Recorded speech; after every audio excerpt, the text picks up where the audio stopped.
आज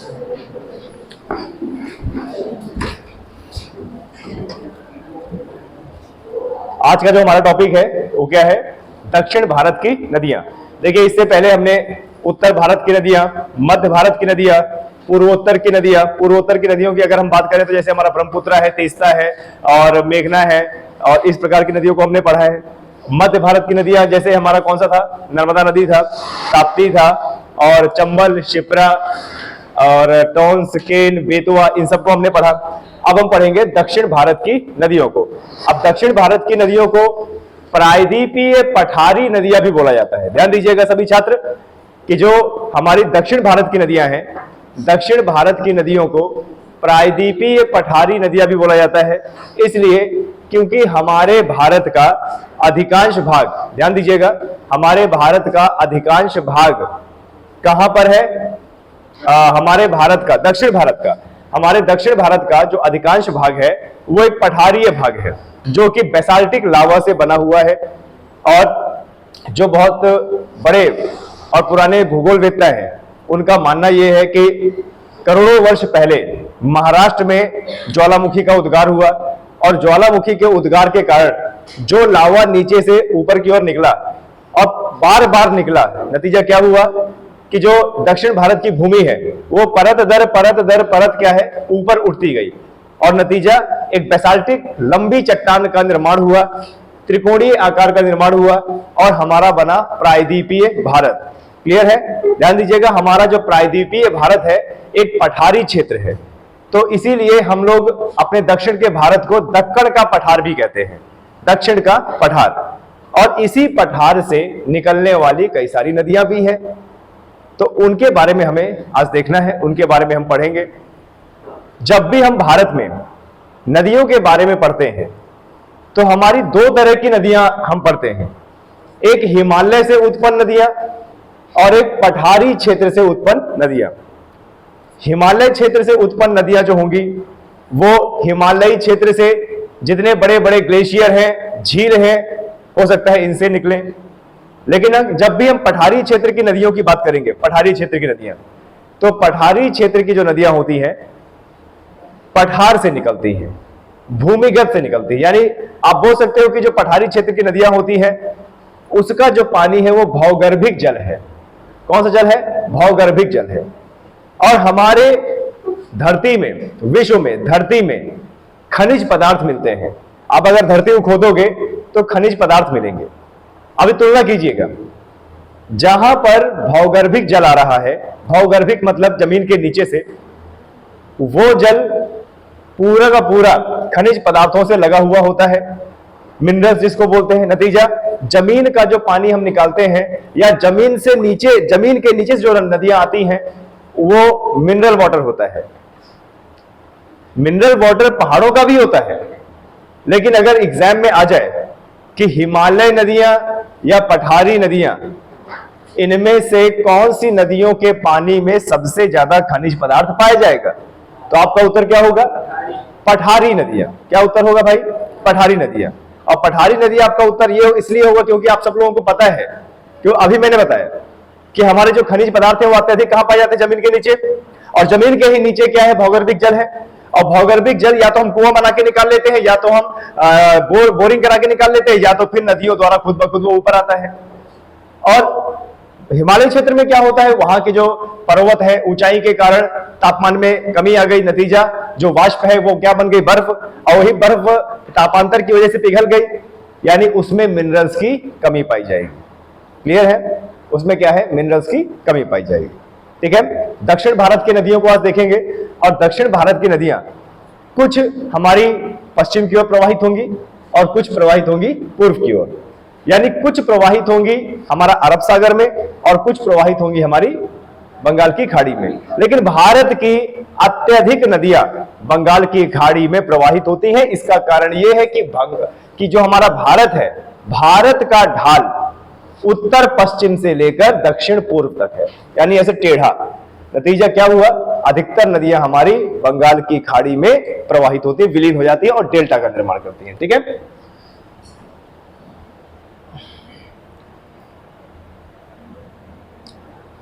आज की पढ़ाई से स्टार्ट करने से पहले देखिए गौतम बुद्ध का, आप सभी जानते हो गौतम बुद्ध के बारे में। वो एक ऐसे ज्ञानी व्यक्ति थे, इतना ज्यादा उनको ज्ञान की प्राप्ति हुई कि उनको बौद्ध बोला गया, है ना। गौतम बुद्ध बोला गया। उनका वास्तविक नाम क्या है? सिद्धार्थ है उनका वास्तविक नाम। लेकिन जब उनको ज्ञान की प्राप्ति हुई तो उनको क्या बोला गया? गौतम बुद्ध। बुद्ध का मतलब होता है, बौद्ध का मतलब होता है ज्ञानी आदमी। बौद्ध का मतलब क्या होता है? ज्ञानी आदमी। आज देखो यहाँ पर आप इतने सारे लोग बैठे हो और तैयारी करोगे, जी भर के तैयारी करोगे, तो अलग अलग डिपार्टमेंट में जाओगे। तो जब अलग अलग डिपार्टमेंट में जाओगे तो पेपर निकाल के ही जाओगे, और पेपर निकाल के जाओगे इसका मतलब कुछ ना कुछ ज्ञान था आपके अंदर। और जब किसी डिपार्टमेंट को आप लोग रूल करोगे, किसी डिपार्टमेंट में जाओगे, तो आपके नाम के आगे आपका पद भी लगेगा, है ना। जैसे आप अगर मान लीजिए कि उत्तर प्रदेश पुलिस में कांस्टेबल बने, तो आपके नाम से पहले क्या बोलेगा? कांस्टेबल, है ना। जैसे कांस्टेबल शिवजीत, तो देखो नाम में कितना बड़ा परिवर्तन आ गया। तो नाम में परिवर्तन अगर लाना है तो ज्ञान की जरूरत पड़ेगी, ठीक है।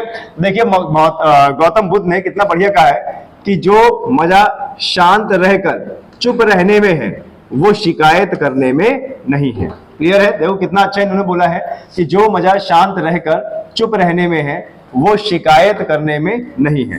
कहने का मतलब कि देखिए कभी भी हम जिस परिस्थिति में होते हैं उसी परिस्थिति में अनुकूल बनना होता है। जिस परिस्थिति में होते हैं उन्हीं परिस्थिति में अनुकूल बनना होता है, अपने आप को ढालना होता है। हमारे बहुत सारे ऐसे छात्र हैं जो काफी लंबे समय से पढ़ रहे हैं, अच्छे ट्रेंड भी हो गए हैं, तैयारी भी कर रहे हैं, लेकिन उन्होंने कभी आज तक ये कंप्लेन नहीं किया कि अरे यार सर यहाँ पे तो पंखा नहीं है, यहाँ पे एसी नहीं है, ठंडी हवा नहीं चलती, कैसे जिएंगे हम, कैसे। कुछ छात्र आते हैं कि उस गेट से एंटर करते ही पहले ये देखते हैं लाइट है कि नहीं, पंखा चल रहा है कि नहीं, और कहाँ का पंखा चल रहा है, कहाँ की सीट खाली है। क्लियर है? देखिए बहुत सारे बच्चे ऐसे भी होते हैं जो आते हैं, शांत मन से पढ़ते हैं और ना कोई ज्यादा डिस्टर्बेंस करते हैं, उनको किसी को पता भी नहीं लगता कि वो यार पढ़ रहा है कि नहीं पढ़ रहा है, इतने शांत मन से पढ़ते हैं।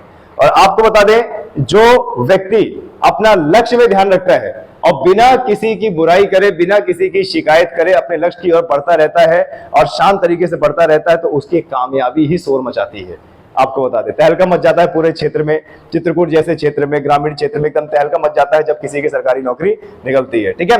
तो मेरे कहने का उद्देश्य ये है कि शिकायतें करने से अच्छा है कि जो माहौल है उसी माहौल में अनुकूलित बनिए, ठीक है। अनुगच्छातु प्रवाह, इसका मतलब क्या होता है? जरा बताइए। एक संस्कृत शब्द है अनुगच्छातु प्रवाह, इसका मतलब क्या होता है? कि बहाव की तरफ क्या है? बहते रहिए, नदी की तरह। और बहते रहेंगे तो गंतव्य स्थान जरूर मिलेगा। हिमालय से बहती है नदियां, और गंतव्य स्थान कहां मिल जाता है? बंगाल की खाड़ी में। और जब बंगाल की खाड़ी में नदी मिल जाती है तो मतलब यात्रा क्या हो गई? सफल हो गई, है ना। बीच में कोई रोक टोक नहीं आई। तो इसी तरीके से बढ़ते रहिए, निरंतर पढ़ते रहिए, अपने सिलेबस को पूरा करते रहिए बिना रिजल्ट की इच्छा किए। और जब सिलेबस पूरा हो जाएगा, एग्जाम देते रहेंगे, तो आपको खुद नहीं पता चलेगा कि आपका सिलेक्शन कब हो गया। क्लियर है? चलिए आगे बढ़ते हैं।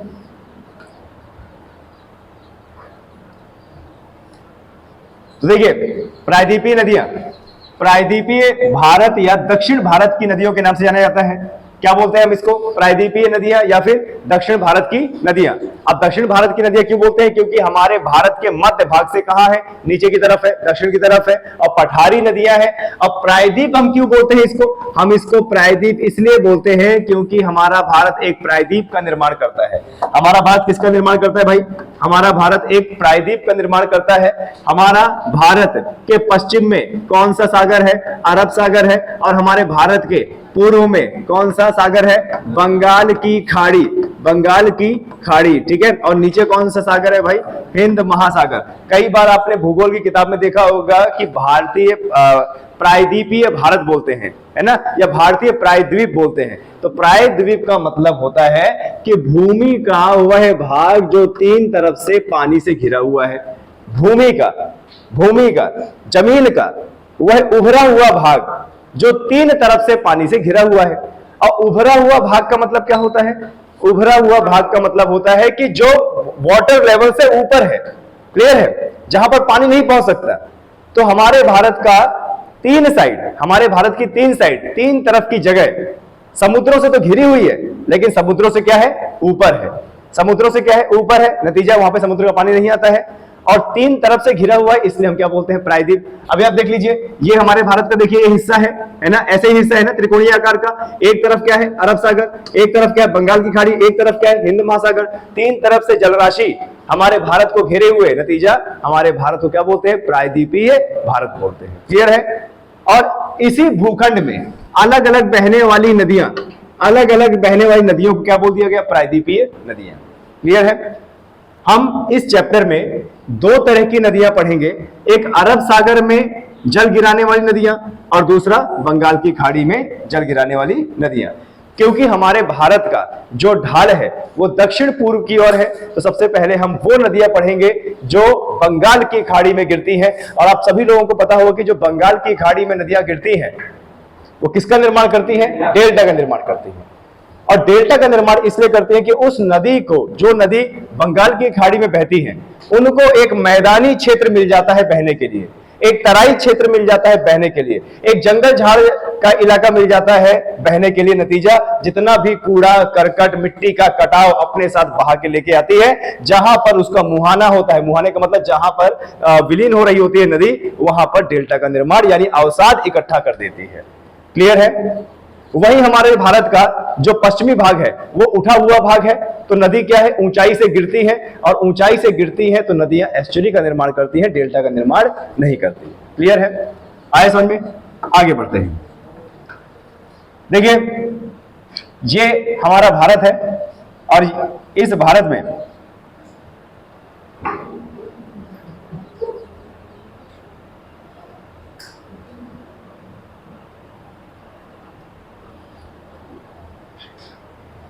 ये हमारा भारत है, और यहां इसमें जो आप नीला नीला देख रहे हैं, नीला नीला जो देख रहे हैं, यही हमारा क्या है, सागर।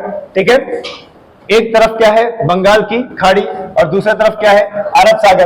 तो हमें आपको बता दें, ये जो हमारे भारत की भूमि है, ये जो भूरी भूरी दिख रही है, यही क्या है, उठा हुआ भाग है। नतीजा देखिए, तीन तरफ, पहला, दूसरा और तीसरा जलराशि से घिरा हुआ है ना, तो इसी को बोलते हैं प्रायद्वीपीय भारत। और आपको बता दें, ये जो भूमि है, इस भूमि का जो झुकाव है वो ऐसे है, इस तरफ है ना, उत्तर पश्चिम से दक्षिण पूर्व। यही कारण है कि अधिकतर नदियां ऐसे बह के बंगाल की खाड़ी में विलीन हो जाती हैं। क्लियर है। कई बार भूगोल में यह प्रश्न पूछा गया है कि भाई भारत का जो झुकाव है, भारत की जो ढाल है वो किस तरफ है, तो ऐसे तो देखा जाए तो भारत की ढाल पूर्व की तरफ है, उधर जा रही है ना नदियां। ऐसे देखा जाए तो भाई भारत का ढाल किस तरफ है, पूर्व की तरफ। लेकिन सही मायने में देखा जाए, अगर सही मायने में देखा जाए तो देखिए, ये उत्तर है और ये दक्षिण है, ये पूर्व है और ये पश्चिम है, तो हमारे भारत का ढाल ऐसे है ना, हमारे भारत का ढाल कैसे है, ऐसे है ना। और ये कौन सी दिशा है, पूर्व और दक्षिण की संयुक्त दिशा, यानी कौन सी, दक्षिण पूर्व दिशा। यानी हमारे भारत का जो ढाल है वो किस तरफ है, दक्षिण पूर्व। यही कारण है कि हमारी जो नदियां हैं वो किस तरफ बहती हैं, बंगाल की खाड़ी में। क्लियर है। आए समझ में। अब जैसे देखिए, ये हमारे भारत का मैप है, तो यहाँ पर देखिए स्वर्णरेखा नदी, ब्राह्मणी नदी और हुगली नदी, और यहाँ पर ये महानदी, उसके बाद गोदावरी नदी, और यहाँ पर क्या है, कृष्णा नदी, और ये यहाँ पे कावेरी नदी। जितनी भी दक्षिण भारत की प्रमुख प्रमुख नदियां हैं वो बंगाल की खाड़ी में प्रवाहित होती है और मुहाने के पास डेल्टा का निर्माण करती है। क्लियर है। आए समझ में। कुछ नदियां हमारी इस तरफ बहती, जैसे नर्मदा हो गया, ताप्ती हो गया, इधर पेरियार नदी है, इधर लूनी नदी है, साबरमती नदी है, ये किस तरफ, अरब सागर में गिरती है। क्लियर है। आए समझ में।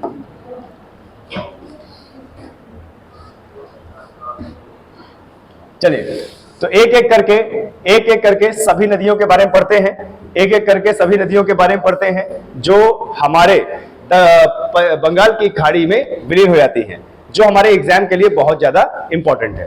ठीक है। तो जरा देखिए, यहां पर क्या है, बंगाल की खाड़ी में जल गिराने वाली नदियां। तो जरा देखिए, बंगाल की खाड़ी में जल गिराने वाली नदियां या पूर्वी तट पर प्रवाहित होने वाली नदियां, दक्षिण भारत की नदियों का उत्तर से दक्षिण का क्रम कैसे, उत्तर से कैसे, दक्षिण, मतलब उत्तर से अगर हम दक्षिण की ओर जाएंगे तो उसका क्रम क्या है। सबसे पहले कौन सी मिलेगी, दामोदर नदी, उसके बाद स्वर्णरेखा, और क्या, वैतरणी, ब्राह्मणी, महानदी, गोदावरी, कृष्णा, पेन्नार, कावेरी, वैगई और ताम्रपर्णी। अपने भारत में प्रायद्वीप भारत में जब उत्तर से दक्षिण की ओर हम चलेंगे, ध्यान देना, जब उत्तर से दक्षिण की ओर चलेंगे तो हमें बंगाल की साइड में गिरने वाली नदियां अगर क्रम से देखा जाए तो हमें क्रम से क्या क्या मिलेगा? दामोदर नदी पहले मिलेगी, झारखंड से निकलने वाली, पता है ना, झारखंड से निकलने वाली दामोदर नदी, उसके बाद फिर स्वर्ण रेखा, उसके बाद फिर वैतरणी, वैतरणी के बाद ब्राह्मणी, महानदी, महानदी उड़ीसा की सबसे बड़ी नदी है जिसमें हीराकुंड बांध बना हुआ है, विश्व का सबसे लंबा बांध है ना, गोदावरी नदी जो कि त्र्यंबकेश्वर पहाड़ी महाराष्ट्र नासिक के पास से निकलती है और उसके बाद बंगाल की खाड़ी में विलीन होती है, कृष्णा नदी, पेन्नार, कावेरी, वैगई और ताम्रपर्णी। और ये नदी सब के सब कहां पर गिरती है? बंगाल की खाड़ी में। क्या गिरती है? बंगाल की खाड़ी में। क्लियर है? अब जैसे देखिए इस मैप में अगर आपको बताया जाए, देखिए मैप में इन्हीं नदियों के बारे में अगर चर्चा की जाए तो देखिए यहां पर झारखंड से निकालने वाली दामोदर नदी, उसके बाद क्या है? ब्राह्मणी, वैतरणी, महानदी, महानदी के बाद क्या है? गोदावरी, गोदावरी के बाद क्या है? कृष्णा, और यहाँ पे कावेरी है, यहीं पे क्या है? वैगई है, और यहीं पे क्या है? ताम्रपर्णी है। तो इस प्रकार से ये नदियां बंगाल की खाड़ी में गिरकर अपना जल मिलाती हैं और इसी क्षेत्र में ये यहाँ पर डेल्टा का निर्माण करती है। और इसी क्षेत्र में जहां पर डेल्टा ज्यादा है वहां पर मैंग्रोव वन पाए जाते हैं। मैंग्रोव वन इस पूरी पेटी में पाए जाते हैं, ध्यान दीजिएगा, मैंग्रोव वन इस पूरी पेटी में पाए जाते हैं, पर सबसे ज्यादा मैंग्रोव वन कहां पाए जाते हैं? बंगाल की खाड़ी में। और उसके बाद कहां पाए जाते हैं? गुजरात में। आए समझ में, क्योंकि गुजरात का जो कच्छ वाला इलाका है वो पूरा क्या दलदली वाला इलाका है और दलदली क्षेत्र में ही तो मैंग्रोव वन पाए जाते हैं सबसे ज्यादा, है ना। लेकिन यहां पर भी देखिए नदियां डेल्टा का निर्माण करती हैं और यहां पर भी नदियां डेल्टा का निर्माण करती है। नतीजा क्या है? यहां पर भी मैंग्रोव वन पाए जाते हैं, पर उतना नहीं जितना बंगाल में और यहां पाए जाते हैं। क्लियर है? आया आप लोगों को समझ में? क्लियर? चलिए तो आगे बढ़ते हैं। आपने नदियों का क्रम देख लिया और नदियों का क्रम देख लिया, अब एक एक करके सभी नदी को पढ़ते हैं, एक एक करके सभी नदी को पढ़ते हैं। सबसे पहली नदी हमारी कौन सी है? दामोदर नदी। कौन सी नदी? दामोदर नदी। क्लियर है? दामोदर नदी, इसको बिहार का शोक भी कहा जाता है, बंगाल का, इसको बंगाल का शोक भी कहा जाता है। ये बंगाल बिहार जो है बार बार कंफ्यूजन में आता है। बिहार का शोक जो है कोसी नदी है और दामोदर नदी बंगाल का शोक है। अब शोक क्यों बोलते हैं? शोक का मतलब दुख मनाना। शोक का मतलब क्या होता है? दुख मनाना। ये जो नदियां हैं, जैसे कोसी नदी हो गया, दामोदर नदी हो गया, कोसी नदी की बात करें तो बिहार में और दामोदर नदी की बात करें तो बंगाल में।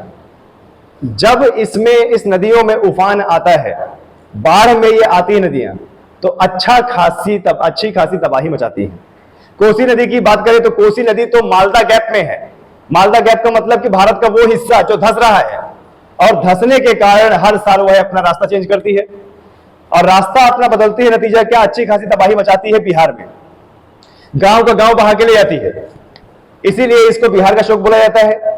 सेम नदी दामोदर नदी, ये भी क्या करती है? बंगाल में अच्छी खासी तबाही मचाती है। नतीजा बंगाल का शोक बोला जाता है दामोदर नदी को। और दामोदर नदी कहां से निकलती है? झारखंड के छोटा नागपुर के पठार से। कहां से? छोटा नागपुर के पठार से। ये छोटा नागपुर पठार ये वही हिस्सा है जब गोंडवाना धरती से हमारा भारत जुड़ा हुआ था, यानी हिमालय से भी पहले का क्षेत्र है।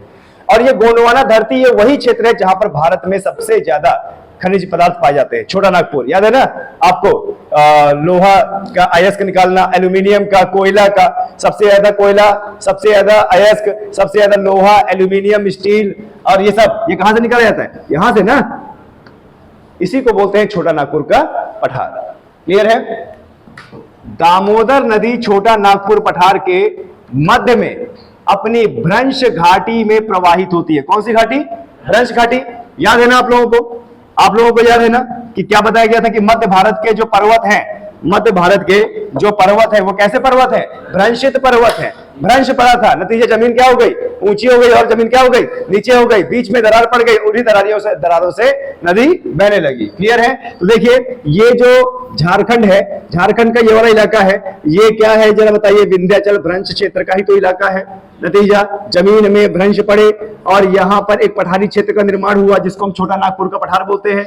और इसी पठार से झारखंड में जो छोटा नागपुर का पठार है, एक दामोदर नदी निकलती है जो कि फिर फिर बाद में आगे चल के बंगाल की खाड़ी में विलीन हो जाती है और झारखंड से निकल के सीधे बंगाल में प्रवेश करती है और जहां जहां तक बंगाल में जाती है खूब तबाही मचाती है अपने बंगाल के बे ऑफ बंगाल यानी बंगाल की खाड़ी में विलीन होने से पहले। नतीजा बंगाल का शोक इसको बोला जाता है। क्लियर है? अब देखिए इस नदी का जो ढाल है, सीधी सी बात है, बंगाल की खाड़ी की तरफ होगा, तभी तो ये नदी छोटा नागपुर के पठार से निकलकर बंगाल की खाड़ी में डेल्टा बनाते हुए विलीन हो जाती है। अब अगर प्रश्न आ जाए आपके एग्जाम में कि भाई दामोदर नदी कैसी नदी है, भ्रंशित बोलोगे या फिर प्रायद्वीपीय नदी है या फिर पठारी नदी भी बोल सकते हो इसको, ध्यान दीजिएगा, भ्रंशित नदी, प्रायद्वीपीय नदी या फिर इसको पठारी नदी भी बोल सकते हैं। क्यों? क्योंकि छोटा नागपुर के पठार से निकलती है। और ध्यान देना, नागपुर और छोटा नागपुर में बहुत अंतर है। नागपुर तो वो महाराष्ट्र वाला, लेकिन छोटा नागपुर इलाका जब भी आप बोलेंगे ना तो छोटा नागपुर का इलाका ये है, ये झारखंड, मध्य प्रदेश, बिहार और ये उड़ीसा वाला और बंगाल वाला संयुक्त क्षेत्र, जहां पर कई खनिज पदार्थ की खदानें हैं, अयस्क हैं। क्लियर है? आया समझ में? कोई दिक्कत? चलिए और पढ़ लेते इसमें। दामोदर नदी छोटा नागपुर के पठार के मध्य अपनी भ्रंश घाटियों में प्रवाहित होते हुए हुगली नदी में मिल जाती है। कौन सी नदी? हुगली नदी, यानी हुगली नदी की सहायक नदी है। और आप लोगों को यह पता होना चाहिए कि हुगली नदी किसकी वितरिका है? गंगा की। यानी बंगाल में पहुंचते ही गंगा की दो धाराएं हो जाती हैं, एक भागीरथी नाम से बांग्लादेश में जाती है, पद्मा नाम से, और भागीरथी उसको बंगाल में बोलते हैं, और एक उसी की वितरिका बंगाल की खाड़ी की तरफ जाती है जिसमें हावड़ा ब्रिज बना हुआ है। पता है ना, हावड़ा ब्रिज बना हुआ है। और हावड़ा ब्रिज ये कई बहुत बड़ी इंजीनियरिंग का नमूना है, बीच में कोई भी पिलर नहीं है उसके, और पूरा का पूरा स्टील का बना हुआ है। किसका बना हुआ है? स्टील का बना, पूरा पूरा। क्लियर है? और देखिए कम से कम 150 साल उसको हो गए होंगे, कम से कम 150 साल से हो गए होंगे, और 150 साल से वो बना हुआ है ना। सोचिए कि उस समय की इंजीनियरिंग कैसी थी। और आज आप किसी भी हाईवे का अनावरण करोगे और या फिर उसका उद्घाटन करोगे, अगले दिन वो रह जाएगा। ठीक है? तो आप देख रहे हो कि इंजीनियरिंग में कितना फर्क हो गया। चलिए आगे बढ़ते हैं। दामोदर नदी प्रत्यक्ष रूप से बंगाल की खाड़ी में जल नहीं गिराती।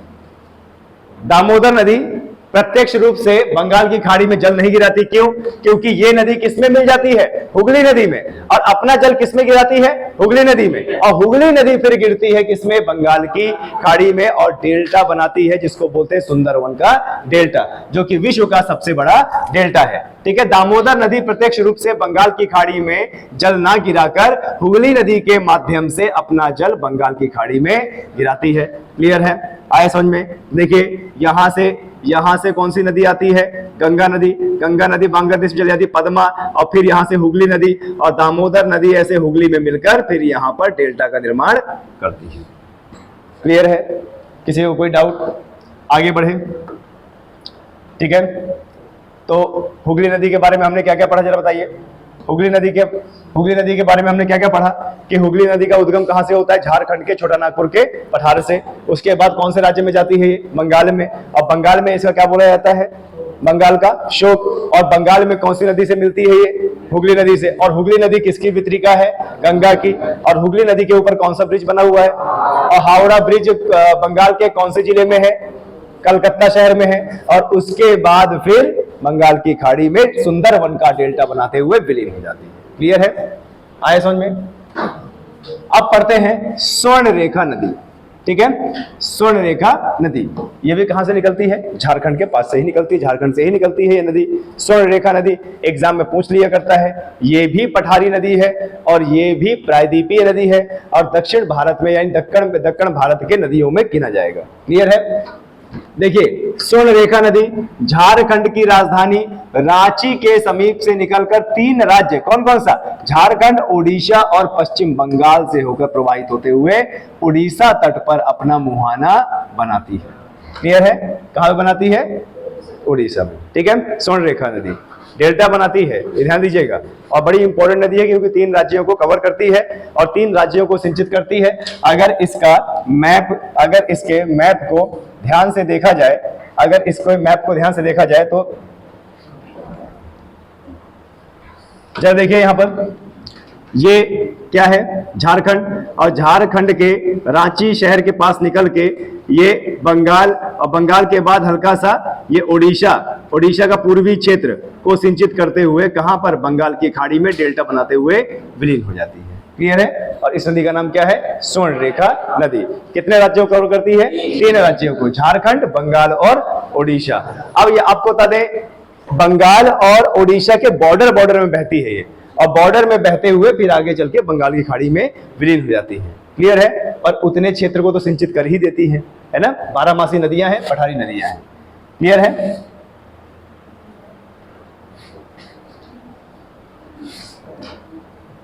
आगे देख लेते हैं इसमें, स्वर्ण रेखा नदी झारखंड की राजधानी रांची के समीप से निकलकर 3 राज्य झारखंड, ओडिशा और पश्चिम बंगाल से होकर प्रवाहित होती है और ओडिशा तट पर अपना मुहाना बनाती है। मुहाना का मतलब होता है जब समुद्र में विलीन हो रही होती है। जब कोई नदी समुद्र में विलीन हो रही होती है उसी को क्या बोलते हैं? मुहाना बोलते हैं। क्लियर है? नदी का मुहाना। अब जैसे आपसे मैं पूछ लूं कि भाई गंगा नदी का मुहाना कहां पे, तो क्या बताओगे? गंगा नदी का मुहाना कहां पे? बंगाल की खाड़ी पे है। ठीक है? और उधर आपको बताएं, अगर ये नर्मदा नदी का मुहाना कहां पे है भाई? अरब सागर में बताओगे आप। ताप्ती नदी का मुहाना कहां पे? अरब सागर में बनाओगे। सिंधु नदी का मुहाना कहां पे? अरब सागर में आप बताओगे, है ना? और ब्रह्मपुत्र नदी का मुहाना कहां पे है? तो आप वही बताओगे, बंगाल की खाड़ी। मुहाना का मतलब होता है जब नदी समुद्र में विलीन हो रही होती है उस वाले क्षेत्र को नदी का मुहाना कहते हैं। क्लियर है? छोटा नागपुर पठार एक औद्योगिक क्षेत्र है। छोटा नागपुर पठार क्या है भाई? औद्योगिक क्षेत्र। क्यों औद्योगिक क्षेत्र? अरे भैया कितनी बड़ी मात्रा में वहां पर खनिज पदार्थ निकाले जाते हैं, कोयला, एल्यूमिनियम, लोहा, है ना? ओके, तांबा भी निकाला जाता है। छोटा नागपुर पठार एक औद्योगिक क्षेत्र है, इसलिए औद्योगिक इकाइयों से निकलने वाला अवशिष्ट पदार्थ स्वर्ण रेखा नदी में गिराया जाता है, और जिसके कारण स्वर्ण रेखा नदी बहुत प्रदूषित हो चुकी है, और प्रदूषण के कारण इस नदी में जलीय जंतु नहीं पाए जाते। क्लियर है? जलीय जंतु नहीं पाए जाते। अरे क्यों पाए जाएंगे भाई? जब पूरा पदार्थ नदी में जा रहा है जो जलीय जीवन के लिए बहुत ज्यादा हानिकारक है, तो इसमें जलीय जंतु बहुत ज्यादा कम पाए जाते हैं। ठीक है? औद्योगिक नदी भी आप इसको बोल सकते हो, और पूरा कबाड़ा कर रखा है भारत के उद्योगपति लोगों ने। ठीक है?